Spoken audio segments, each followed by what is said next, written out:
पनवेल आहे, कल्याण डोंबिवली आहे, ठाणे आहे, नाशिक आहे, सांगली आहे, पुणे आहे, कोल्हापूर आहे, सोलापूर आहे, सगळ्या महाराष्ट्रामध्ये. परंतु टीव्ही जर लावली तर कुठलं दिसतंय?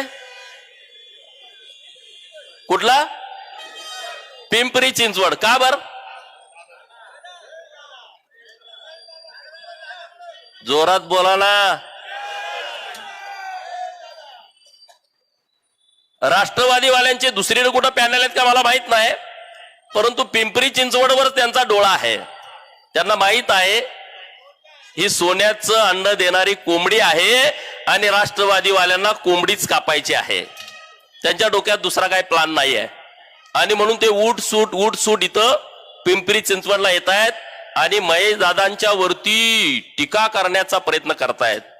अरे महेश दादा वाघ आहे, किती जरी असा घेरला तरी तो पंजा मारला तरी तुमचा कार्यक्रम होऊन जाईल, इतकी क्षमता महेश दादाच्या पंजामध्ये आहे.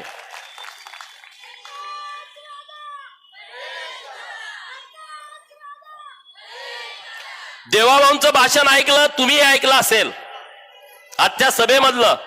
मी मुंबईमधून येताना त्यांचं भाषण गाडीमध्ये ऐकलं. पिंपरी चिंचवड साठी देवाभाऊनी आणि महेश दादांनी जे केलाय ते गेल्या 40 वर्षामध्ये महाराष्ट्रामध्ये ज्यांनी राजकारण केला त्यांना ते जमलेलं नाही आहे. त्यांनी आता उगच काहीतरी आम्ही पुण्यात हे करू, पिंपरी चिंचवडमध्ये ते करू, अशा वल्गना करण्याची आवश्यकता नाही आहे. या महाराष्ट्राला देवाभाऊंसारखं दूरदृष्टीचं नेतृत्व मिळालं आहे. हे 24 कॅरेटचं सोनं आहे देवाभाऊ. हे देवाभाऊ हे नेतृत्व आपण सगळ्यांनी जपला पाहिजे, तर आणि तरच या महाराष्ट्राचा सर्वांगीण विकास होणार आहे. या महाराष्ट्रामध्ये 40 शहरामध्ये 50% जनता राहते आहे. 28,000च्या वर ग्रामपंचायती महाराष्ट्रामध्ये आहेत. 28,000 ग्रामपंचायतच्या गावामध्ये जितकी लोक राहत आहेत तितकीच लोक हे 400 शहरात राहत आहेत आणि त्यातली 40% लोक ही 29 महानगरपालिकेच्या क्षेत्रामध्ये राहत आहेत. आणि म्हणून या महानगरपालिकेचं डेव्हलपमेंट व्हावं यासाठी नरेंद्र मोदी साहेब आणि देवाभाऊ हे रात्रीचा दिवस करतायत आणि शहर विकसित करण्यासाठी हजारो कोटी रुपयाचा निधी हा शहरांना देतायत. त्यातला काही हजारो कोटींचा निधी महेश दादांच्या नेतृत्वामध्ये आपल्या पिंपरी चिंचवड महानगरपालिकेच्या क्षेत्रामध्ये आलाय. दादांचं भाषण आता ऐकलं तुम्ही. शास्ती कर जो रद्द केला तो रद्द काय आहे? कर काय आहे? आपण लोक अनाधिकृत बांधकाम करतात आणि हे बांधकाम केल्याच्या नंतर त्याला 100 पट कर आकारायचा आणि तो कर रद्द करण्याचा क्रांतिकारी निर्णय हा महेश दादांच्या नेतृत्वामध्ये घेतलाय. जो 100 पट कर व्हायचा तो 850 कोटी रुपयाचा कर माफ करण्याचं पुण्य काम देवाभाऊनी आणि महेश दादांनी केलाय. 850 कोटी रुपयाचं. आणि कर कुणी लावला ते दादांनी तुम्हाला सांगितलं. 2012ला कर लावला. 2012ला पुण्याचं पालकमंत्री कोण होतं? या महाराष्ट्रामध्ये सरकार कुणाचं होतं हे तुम्हाला सर्वांना माहित आहे. रेड झोनच्या बाबतीमध्ये दादांचं सभागृहातलं मी संघर्ष बघतोय. देवाभाऊंच्या नेतृत्वामध्ये केंद्र सरकारकडे पाठपुरावा महेश दादा ज्या ताकदीनं ज्या क्षमतेनं करतायत ते आम्ही उघड्या डोळ्यांनी बघतोय. मित्रांनो, महेश दादांसारखा एक आपल्याला सच्चा दिलवाला नेता मिळालाय. हा नेता आपण जपला पाहिजे. मी मीडियामध्ये बघतोय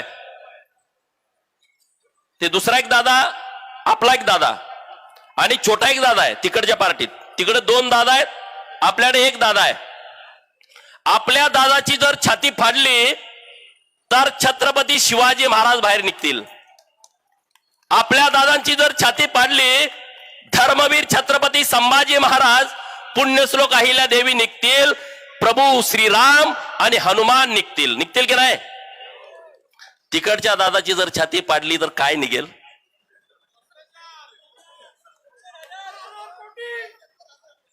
मी म्हणत नाही.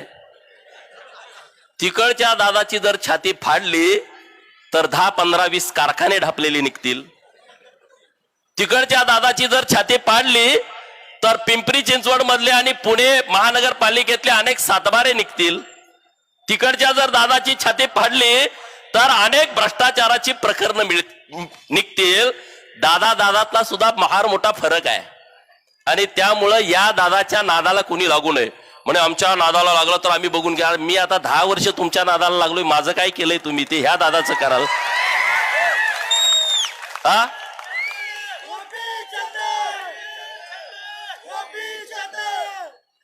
आम्हाला यात जायचं नव्हतं. महायुती आहे आमची. आता ते भाजपवर बोलायला लागले. भाजपच्या बाबतीमध्ये काय स्टेटमेंट केलं तुम्ही बघितलं.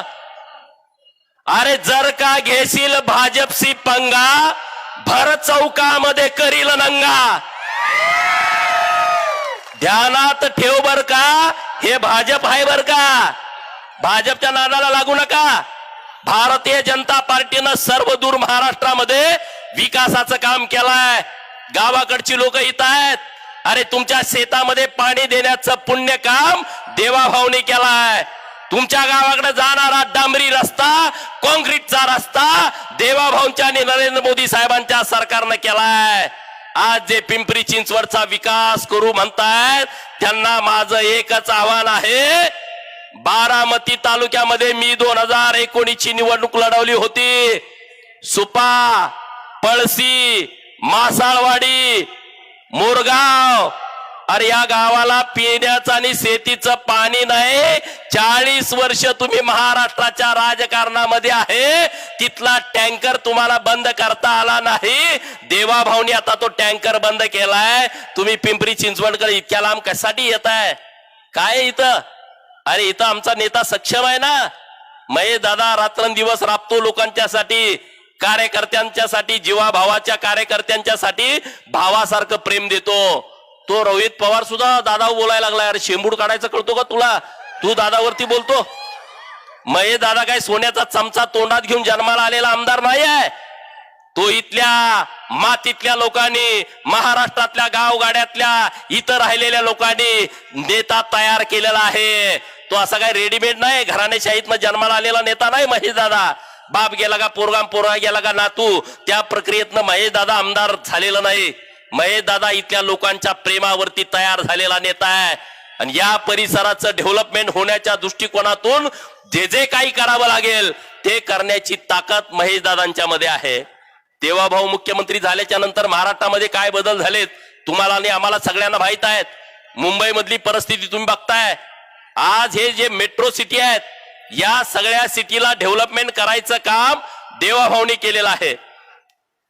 जेव्हा काँग्रेस आणि राष्ट्रवादीचा मुख्यमंत्री होता तेव्हा 11 वर्षामध्ये 13 किलोमीटर मेट्रोचं काम केलं होतं. किती? 11 वर्षामध्ये 13 किलोमीटर.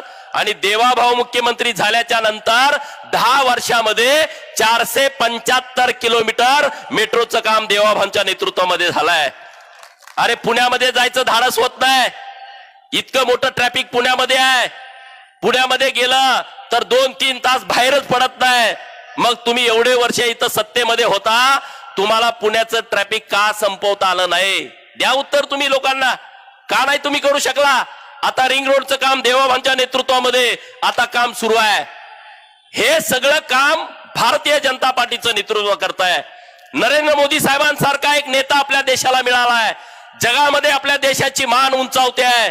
नरेंद्र मोदी साहेब नुसते भारताचं नेतृत्व करत नाहीत, अखंड जगाचं नेतृत्व करण्याची क्षमता आमच्या नेतृत्वामध्ये आहे नरेंद्र मोदी साहेबांच्या. जगात कुठल्याही देशामध्ये दौऱ्याला गेल्यानंतर तुम्ही फोटो बघा. आता आपल्या व्यासपीठ आहे, व्यासपीठावरती आम्ही सगळे 100 जण आहे आणि मुख्य ठिकाणी कोण आहे? महेश दादा आहेत, बरोबर? कारण ते आपले नेते आहेत. मध्यभागी कोण बसतं? कोण बसतं? नेता बसतो. जगात कुठल्याही परिषदेसाठी गेला तर मध्यभागी कोण असतं? कोण असतं? नरेंद्र मोदी साहेब असतात.